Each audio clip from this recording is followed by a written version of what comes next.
Hi, welcome to Make It Funny, where I take your suggestions and I make them funny. If you'd like to leave a suggestion, put it in the comments. Today's suggestion comes from Nadine F., who is a top contributor. Woo-hoo. I don't need to do this because I do some sort of thing on the screen. I don't know. I feel like I should do something for the people who contribute to the show, and all I have now are graphics. Sorry. Anyway, the suggestion was, can you make divorce funny? Ooh. That's a tough one. Because divorce sucks. It sucks also because it points out that humans are really terrible at evaluating situations that they are in currently.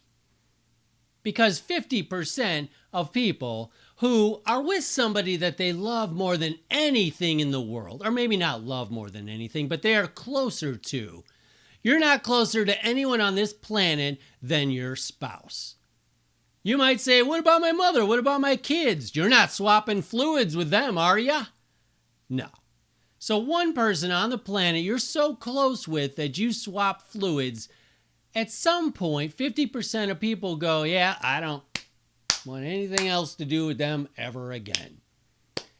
And it seems odd to me, like how are we so delusional that this happens so much so? It happens so much so that some people, they hate the person that they once loved and were so close to. Like, what? My point is, how didn't we see the warning signs coming? And my theory is that divorce is a lot like being catfished. See, because people who get catfished, we'd like to say that they're stupid, but they're not. They're just hopeful. They don't want to believe that things are as bad as they obviously seem, and I think divorce is the same way. Like, you see the signs way before you get married, probably, and you're just basically ignoring them. Right? You know, the person who's catfishing you, they just happen to not have, you're like, hey, why don't we do like a Skype call or a FaceTime or something? And they're telling you like, I don't have a camera. Well, what about your phone? I don't have it's an old time rotary phone. What about your laptop? It's one of those from the 80s. And then, your boyfriend, he comes home, he's smelling like another woman, and he gives you some story about how, like, oh yeah, I was at work and I was in the storage closet trying to get paper for the copier, and she was all close to me and she was loaded in perfume. So that's the reason I smell like this.